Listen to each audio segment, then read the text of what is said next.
तो मित्रों नमस्कार। फेसबुक पटल पर जुड़े हुए मेरे सभी सम्मानित रचनाकार और मनीषियों का अभिवादन करते हुए मैं सम्मिलित हूँ श्रीकांत तेलंग जयपुर से अपने दैनिक आयोजन काव्य धारा में शाम को 6:30 बजे। और आपको अणुव्रत की परिभाषा, आपको हमने एक गीत सुनवाया। अनुव्रत की परिभाषा संयममय जीवन हो। ये गीत आपके सामने जो प्रस्तुत किया वो कक्षा 6 की छात्रा उर्जिता भट्ट द्वारा गाया है। अनुव्रत की परिभाषा। कनकलता गौर जी भी उपस्थित हैं मंच पर और उन सभी लोगों का भी अभिवादन करते हैं जो इस पटल पर उपस्थित हैं। तो अपने सायंकालीन सत्र में 6:30 बजे हम आपको प्रतिदिन काव्य धारा में सूरदास के पदों की व्याख्या के साथ सूरदास के भजन सुनवाते हैं और प्रातःकाल 12 बजे के आयोजन में एक रचना और किताब के पन्नों से पृष्ठ पर आपको उस तरह से दूसरी कविताएँ सुनाते हैं जो पुस्तकों में प्रकाशित हैं। तो आज इस पटल पर उपस्थित सभी विद्वानजनों का और अपना पन्ना अपनी बात एक विचार के पृष्ठ के साथ संयुक्त रूप से चलने वाला ये पटल, जिसमें कि अपना पन्ना अपनी बात और कवि के साथ कॉफ़ी @ डॉक्टर सत्यप्रकाश काशी हिंदू विश्वविद्यालय के पटल पर आपको हम ये भजन हमने आपको सुनवाया। और अब आपको सूरदास के पदों की व्याख्या के साथ पुनः आपको जोड़ते हैं जो हम आपको सायंकालीन सत्र में प्रतिदिन इस समय आपको सुना रहे हैं। तो भगवान श्री के जो भजन हैं, जो उनके पद हैं सूरदास के लिखे हुए, उसमें माँ यशोदा और भगवान श्री कृष्ण और बलराम जी का भी वर्णन आया है। उन्होंने भोजन करा दिया है शाम को आने के बाद भगवान श्री कृष्ण को, और बलराम दोनों जने भोजन करने के बाद अब निद्रा में आ गए हैं और नंद बाबा उनको जो देख रहे हैं कि कन्हई के साथ सो रहे हैं। तो वो भजन था आपका आखिरी कल राग बिहागरों में। देखत नंद कान अति सोवत, देखत नंद कान अति सोवत, भूखे भय आज बन भीतर यह कही कही मुख जोवत। भूखे भय आज बन भीतर यह कह कही मुख जोवत, कहो नहीं मानत काहू को, कहो नहीं मानत काहू को, आप हटी दो वीर, आप हटी दो वीर, बार बार तनु पोछत कर सो, अतहि प्रेम की पीर। बार बार तनु पोछत कर सो, अति प्रेम की पीर, सेज मगाई लई तह अपनी, सेज मगाई लई तह अपनी, जहाँ श्याम बलराम सूरदास प्रभु के डिग, सोए संग पौड़ी नंद धाम, संग पौड़ी धाम। तो ये भजन हमने कल आपको सुनवाया था, उनका सूरदास का पद, और उसकी व्याख्या इस प्रकार थी कि नंद देख रहे हैं कि कन्हई सो रहे हैं। भोजन करने के बाद सायंकालीन जब वो वृक्ष से गायें चरा कर लौट आए तो माता ने कहा दोनों लोग भाई बलराम और श्री कृष्ण जो है भूखे हैं। तुरंत भोजन किया उन्होंने और अब वो सो रहे हैं और सो गए। नंद देख रहे कन्हई सो रहे, यह कह करके उनके मुख को देखते हैं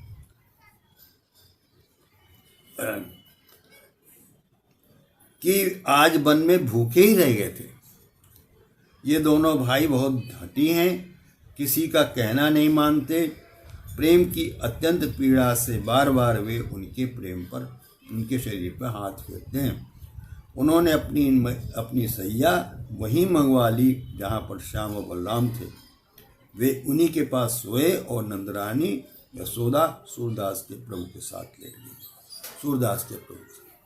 तो एक तरफ नंदराज जो है भगवान श्री बलराम जी के साथ में विश्राम कर रहे हैं और नंद रानी यशोदा जो है वो भगवान प्रभु शिव के साथ में बैठी। अब अगला भजन आता है राग बिहारों में। जाग उठे तब कवहीं कुंवर कन्हाई, जाग उठे तब कुंवर कन्हाई, मैया कहाँ गई मोह ठिंग ते, संग सोबत बल भाई।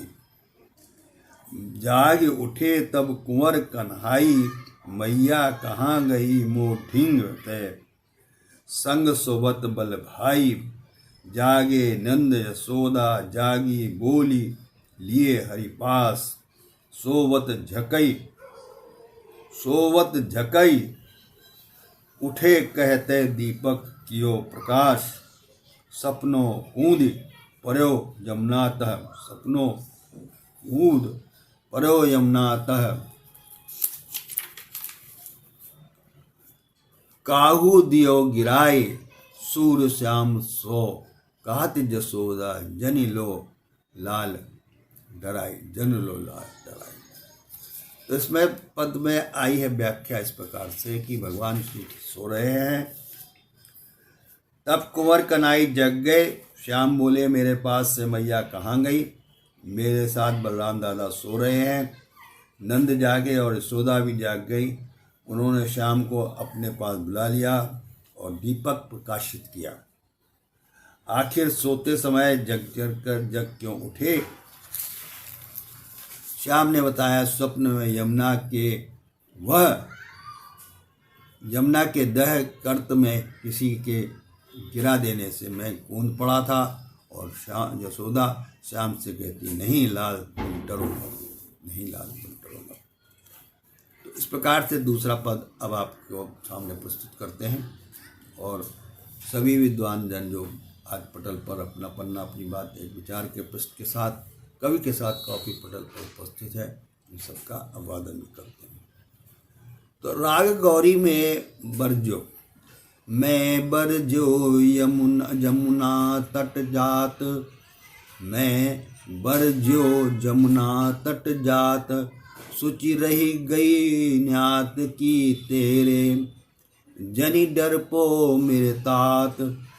नंद उठाए लियो कोरा करी, नंद उठाए लियो कोरा करी, अपने संग पढ़ाई।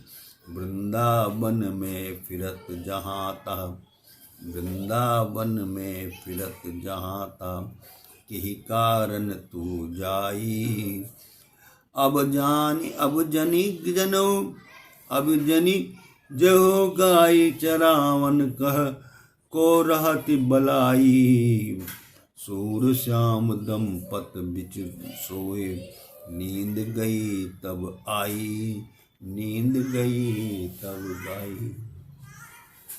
तो इस प्रकार से तो कहते हैं मेरे प्यारे यमुना के किनारे जाने के लिए मैंने तुम्हें मना किया था।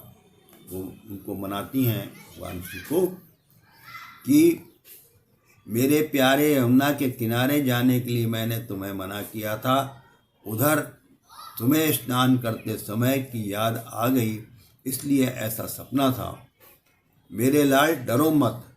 तब नंद से गोद में उठाकर कृष्ण को अपने साथ लिटा लिया और बोले तू क्यों जाकर वहाँ जहाँ तहाँ वृंदावन में घूमता रहता है। अब गाय चराने मत जाना, पता नहीं कहाँ कौन बला रहती है।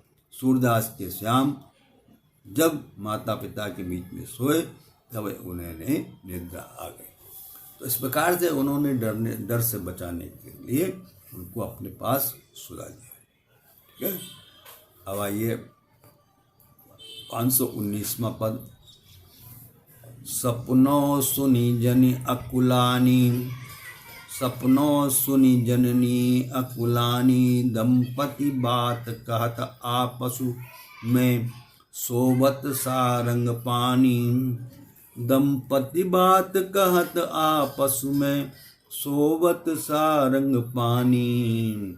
या ब्रज को जीवन है थोड़ा, या ब्रज को जीवन है थोड़ा, कह दे विख्यो इति आजू गाय चरावन जान न दीजो, या को है कछु काजू। ग्रह संपत्ति तय तनक ढूढ़ेना, ग्रह संपत्ति द्वय तनक ढूढ़ेना। इन्हीं लो सुख भोग, सूर श्याम बन जात चरावन। हंसी करत सब लोग, हंसी करत सब लोग। तो इस प्रकार से 519वें पद में आया है। पुत्र का स्वप्न सुनकर माता व्याकुल हो गई। सांगणपणि कृष्ण को सो रहे हैं और दोनों पति पत्नी आपस में बात कर रहे हैं। यह पुत्र ब्रज का प्राणधार है। आज यहाँ इसने नया देखा, अब इसे गाय चराने मत जाने देना। इसके जाने की आवश्यकता ही क्या है। ये दो नन्हे लड़के ही तो घर के वैभव हैं। इन्हीं के रहने पर तो आनंद और भोग है। यूं भी सूर के श्याम जब गाय चराने वन को जाते हैं तो सब लोग उनकी हंसी उड़ाते हैं। ठीक है। तो पटल पर उपस्थित सभी विद्वान जनों का भी अभिवादन, कनकलता गौर जी भी देख रही हैं, उनका भी अभिवादन करते हैं। और अपना पन्ना अपनी बात के सकते हैं मेरे फेसबुक पेज पर जो भी उपस्थित है उन सभी का अभिवादन। तो अब 520वां पद आ गया है आपका राग भैरवी में। इहि अंतर भिनासुर भयो, इहि अंतर भिनासुर भयो। तारागण सब गगन छपाने, अरुण उदित अंधकार गयो, उदित उन अंधकार गयो। जागी महरि काज ग्रह लागी, निश को सब दुख भूल गयो। प्रातः स्नान करन जमुना को, नंदहि तुरंत उठाई दयो। मथन हाय सब ग्वारी बुलाई, भोर भयो उठी मथो दयो। सूर नंद धरनी आपनहु, सूर नंद धरनी आपनहु। मथन मथानी नेति गयो, तो इस प्रकार से भगवान श्री के वंदना में ये आया है। इसी बीच बात करने के दौरान में सवेरा हो गया, सब तारे आकाश में छिप गए, सूर्योदय हो गया और अंधकार दूर हो गया। ब्रजरानी जाग गई और घरेलू कामकाज में लग गई। उन्हें अब रात का सारा दुख भूल गया। नंद को यमुना में प्रातः स्नान करने के लिए तुरंत उठा दिया। यशोदा ने दही मतने वाली सभी ग्वालिनियों को बुलाया कि प्रातःकाल हो गया है, सब उठकर दही मथो। सूरदास कहते हैं कि नंदरानी ने स्वयं भी मतने के लिए मुठानी और रस्सी पकड़ी। तो वो सुबह का दूध और छाछ अपना निकाल रही हैं और इस प्रकार से उसकी तैयारी कर रही हैं। अब आपका आया है 521वां पद, कमल पुष्प मंगना। कमल पुष्प मंगाना। काली दमन लीला राग बिलावल। काली दमन लीला राग बिलावल। काली दमन लीला। नारद सो नृप करत विचार, नारद सो नृप करत विचार। ब्रज में ये दो को अवतार, ब्रज में ये दो को अवतार। नंद सुवन बलराम कन्हाई, नंद सुवन बलराम कन्हाई। इनकी गति में कछु न पाई, तनाबत से दूध पठायो, तनाबत से दूध पठाए। तापा छे कागा सुर खाए, बकी पढ़ाई दई पहले ली। ऐसनी को बल पहले ही। ये सब भजन जो है वो उसमें ब्रज भाषा में लिखे गए हैं। इस हिसाब से ऐसन को बल सब ले ही, उनते कछु भयो नहीं काजा। यह सुनि सुनि मोह हवाती लाजा। अब मुनि तुम एक हर बुद्धि विचारो, सूर श्याम बलराम ही मारो, सूर श्याम बलराम ही मारो। तो इस प्रकार से राजा कंस नारद से परामर्श कर रहे हैं ब्रज में नंद पुत्र बलराम और कन्हई ये दोनों कोई अवतारी पुरुष हैं, इनका भेद मैं कुछ नहीं समझ सका। तृणावत जैसे भयंकर दूत को मैंने भेजा, उसके बाद कागासुर दौड़ गया, पूतना को पहले ही भेजा था। ऐसे ऐसे सभी की शक्ति को इन्होंने अपहरण कर लिया और उनसे हमारा कोई कार्य हल नहीं हुआ। यह बात सुनकर मुझे लज्जा आती है। हे मुनि, अब तुम ऐसे उपाय का विचार करो जिससे श्याम और बलराम को मारा जा सके। अब उधर कंस योजना बना रहा है कि भगवान शिव को कैसे मारा जाए। ठीक है, तो अब आपका 522वां पद और आया है, आज का आखिरी पद है। इसके बाद हम इस आयोजन को समाप्त करेंगे। राग बिलावल। नारद ऋषि नृप सो यूं भासत, वह काल तुम्हारे, प्रगटे काहे उनको राखत, काली उर रहे जमुना में, जहाँ तक कमल बगायो, दूत पठाए देव ब्रज ऊपर, नंदहि अति डर पावहु। यह सुनी के ब्रज लोग डरेंगे, वह सुनी है यह बात, पुपहु लेने जय है नंद टोटा, उर्ग करे तह घात। यह सुनी कंस बहुत सुख पायो, भली कहीं यह मोही, सूरदास प्रभु को मुनि जानत, ध्यान धरत मन जोही, ध्यान धरत मन मोही। तो नारद मुनि ऋषि राजा से इस प्रकार बोल रहे हैं कि वे तुम्हारे लिए काल रूप प्रकट हुए हैं, उनको तुमने क्यों बचा रखा है। यमुना में काली नाग रहता है, वहाँ से इनके द्वारा कमल मंगाओ, ऊपर से ब्रज को दूध भेजकर नंद को अति भयभीत करो। यह सुनकर ब्रज के लोग डर जाएंगे।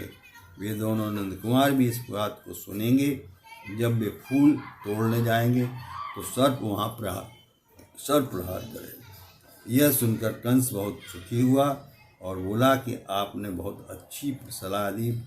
सूरदास कहते हैं कि नारद मुनि प्रभु को तो जान ही रहे थे, उनका मन में ध्यान धारण किया जाए।